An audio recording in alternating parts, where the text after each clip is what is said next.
Anyong mga ka-adventure, kumapit kayo dahil mahaba-habang rampa ang gagawin natin ngayon. Iikutin natin ang mga off-the-beaten-path spot ng Boracay, from the windy shores of Bulabog to the hidden gems of Nambisaan and Malabunot hanggang sa secret pathway patung Station 3. Hindi lang ito puro white beach, bes. Marami pang pasabog ang islang ito. 12 minutes of pure adventures start now. Let's go! Maaga kaming nagising today at naisip naming mag-walk dito sa Bulabog Beach. Napakalapit lang nito sa amin, parang 2 minutes walk lang. Eksaktong 7 a.m. kami dumating. Trivia muna mga ka-adventure. Ang Boracay ay may twin face. Kung sa White Beach ay sunset ang bida, dito naman sa Bulabog ang best spot para sa sunrise. Kilala rin ito bilang kitesurfing capital of Asia dahil direkta itong tinatamaan ng amihan wind. Alam nyo ba kung bakit Bulabog ang pangalan? Galing daw ito sa salitang naabala dahil sa lakas ng alon dito noong araw. Medyo mabato at malumot dito pag low tide, kaya buti na lang at naka-walking shoes kami. After 40 minutes na lakad, habang naglalakad kami, mapapansin nyo na kahit napakalakas ng hangin, ang tubig ay nananatiling kalmado. Alam nyo kung bakit? Dahil may natural coral reef sa malayo na humaharang sa malaking alon. Nakarating kami sa Calma Cafe. Kami lang ng bunso ko ang nag-breakfast dito kasi si tatay at kuya mas piniling mag-light meal sa ibang restaurant. Sa family namin, we respect each other choices. Nag-order kami ng beef tapa for 445 at chicken tocino 425 para kay bunso. Syempre, may cafe latte at hot chocolate rin sa halagang 180 bawat isa. Ang sarap ng view sa second floor. Perfect start of the day. Kaya naman kahit beginner sa kitesurfing, pwedeng-pwede dito dahil flat ang tubig pero blown away ka sa hangin. At alam nyo ba mga ka-adventure? Ang chika, ang Bulabog ay dumaan sa matinding coastal restoration. Kung nakita nyo ang Boracay years ago, malaki na ang pinagbago ng drainage at shoreline dito. Mas malawak na ang pwedeng lakaran ngayon, pero paalala lang dahil mabato ang ilalim, dito rin ang paboritong tambayan ng mga sea urchins o yung mga tayong. Kaya wag na wag magtatangkang magpaalang ha. Safety first para tuloy-tuloy ang adventure. Matapos ang aming breakfast, sumakay kami ng e-trike papuntang Lugutan Mangrove Park sa halagang 150 pesos. Pagbaba namin, sinalubong kami ng napakagandang boardwalk sa gitna ng mga bakawan. Para sa kaalaman ng lahat, ang Lugutan Mangrove Park ay matatagpuan sa barangay Manok-Manok. Isa itong protected sanctuary na may lawak na mahigit 7 hectare. Alam niyo ba mga ka-adventure na ang mga mangroves o bakawan dito ang nagsisilbing kidneys ng isla? Sila ang nagpipiltered ng tubig at nagpoprotekta sa atin laban sa malalakas na alon at storm surge. Dito nyo makikita ang iba't ibang species ng mangroves. Napaka-peaceful dito at napaka-presko ng hangin. Perfect spot ito kung gusto nyo ng break mula sa ingay ng White Beach habang naglalakad kami sa boardwalk. Mararamdaman nyo talagang ang connection niya sa nature. It's a reminder na ang Boracay hindi lang puro party at buhangin. Mayaman din tayo sa biodiversity na dapat nating alagaan at i-respect. Alam nyo ba kung gaano talaga kalaki ang Boracay? Ang isla ay may haba lang na 7 kilometers. Kung mahilig kayong mag-jogging o long walk, kaya niyo itong libutin ng buo sa loob ng 3 to 4 hours. Pero kung naka-e-trike or motorsiklo kayo, sa loob lang ng 45 minutes to an hour, malilibot nyo na ang main road ng buong isla. Ganyan lang siya kaliit, kaya huwag kayong matakot mag-explore. Ang plano talaga namin today ay puntahan ang mga spot na hindi madalas pinupuntahan ng mga tourist. Gusto naming makita ang Boracay sa sarili naming paraan. Kaya naman dinala kami ng aming e-trike sa Tambisaan Beach. Dahil feeling adventurous kami, sinubukan namin maglakad ulit ng 10 minutes pagkatapos naming maglakad sa Mangrove Park. Dahil feeling adventurous kami, sinubukan namin maglakad ng mga 10 minutes.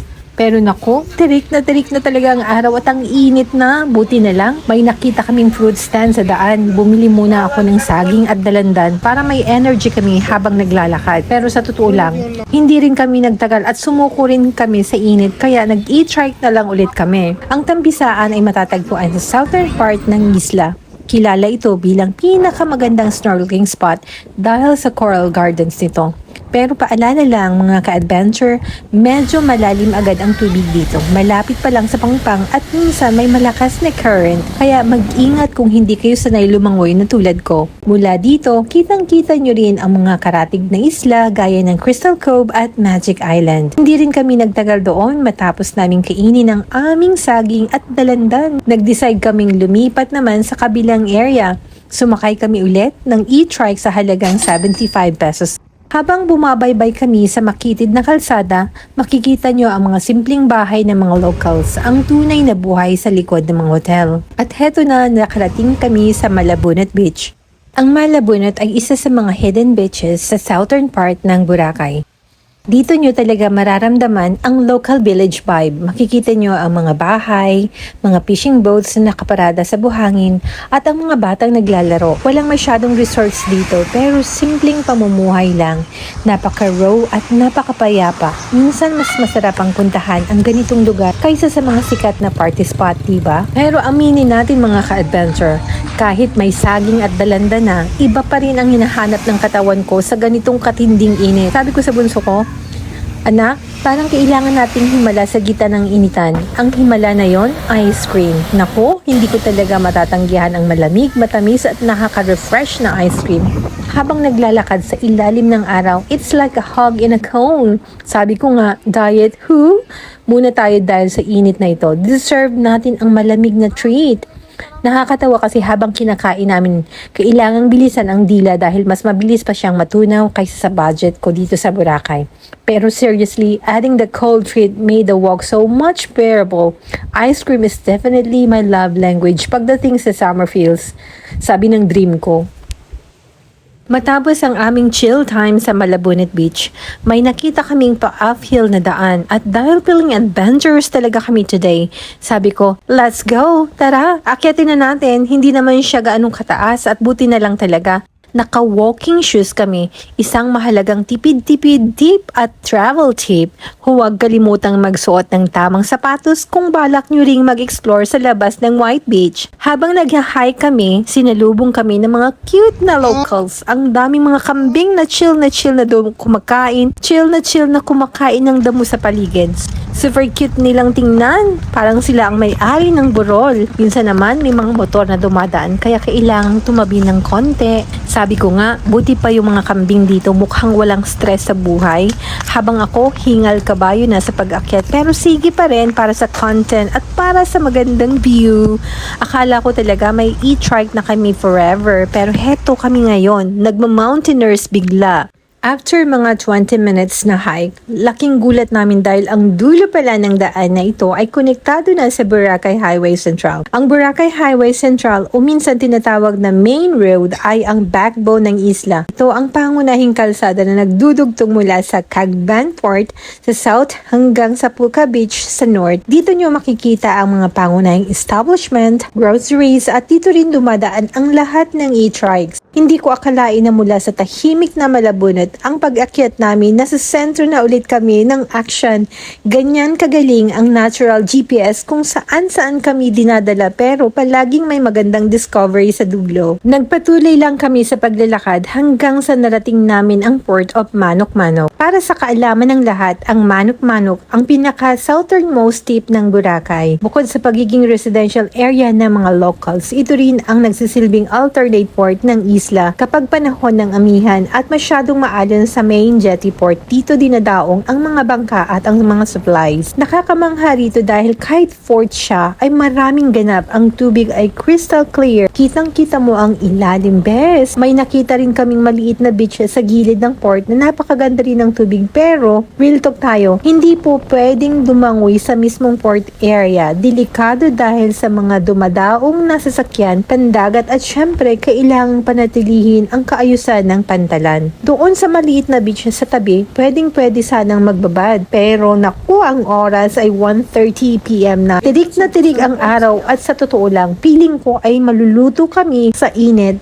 Kaya sabi ko sa bunso ko, kahit gaano pa kalinaw ang tubig na yan, mas malakas ang tawag ng aircon at ang lilim sa amin ngayon. Yung ganda ng tubig, pang shampoo commercial yon, pero yung init ng panahon, pang ihawa na. Kaya kahit tempting na tumalon sa dagat, pinili na lang naming mag-move on at maghanap ng masisilungan. Minsan talaga, timing is everything at ang timing namin ngayon ay sakto sa peak ng init ng Boracay. Safety first.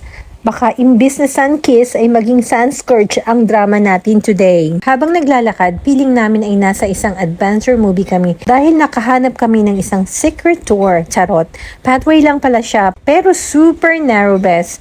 Yung tipong kasya lang ang 2 tao kung minsan kailangang single file lang kung may makasalubong ka. Sa kaliwat kanan ng makitid na iskinita na ito, makikita nyo ang mga bahay ng mga locals. Napaka-vibrant ng energy. May mga naglalaba, mga batang naglalaro at ang amoy ng mga pananghalian na niluluto sa loob ng bahay. Mas lalo ako nagugutom. Ito ang tunay na hidden Boracay na hindi mo makikita sa mga travel brochures. After 15 minutes na pag-navigate sa pasikot-sikot na daan, bumulaga sa amin ang dagat. Welcome to Station 3. Para sa mga ka-adventure natin, ang Station 3 or Angle area ang itinuturing the soul of Boracay. Kung Station 1 ay para sa luxury at ang Station 2 ay para sa party, ang Station 3 naman ay para sa mga taong gusto ng peace and quiet. Dito nyo makikita ang old Boracay vibe. Mas maraming puno, mas malalaki ang space sa pagitan ng mga resorts. Dito rin matatagpuan ang mga pinakamagandang dive shops at budget-friendly hostels. Perfect itong dulo ng aming mahabang lakad today. From Bulabog to Manok-Manok at heto, relaxing na sa Station 3. Nakakapagod pero sobrang worth it ang bawat steps. Naupo kami sa harap ng dagat sa Sundown Beach Resort. Nawala agad ang pagod ko sa view. Order agad kami ng mango shakes at beer para pauwiin ang uhaw. For lunch, sinigang na tanigi kay tatay, fresh fries at chicken kay bunso at pansit bihon para sa akin. Dahil malaki ang serving, sharing kami. Para sa budget check, ang nagastos namin for the whole day, breakfast, lunch, transport at snack ay pumatak sa 3,555. Sulit na sulit para sa pamilyang 4. Pero ngayon, 3 lang kami kasi si Kuya medyo not feeling well. Alam nyo, ang buhay ay parang nag-explore sa Boracay. Minsan, kailangan mong dumaan sa narrow pathway or mapagod sa mainit na kalsada para lang makita ang ganda ng Station 3. Huwag kayong matakot sa hindi pamilyar na daan dahil madalas ang pinakamagandang view ay nasa dulo ng pagsubok na hindi natin inaasahan. Just keep walking and respect the journey. Sana na-inspire kayo today. Huwag kalimutang i-follow ang aming page, Corful Adventure, para sa mas marami pang adventures. Muli ito, si Ellen, nagsasabing sa bawat hakbang may bagong kwento. Annyeong!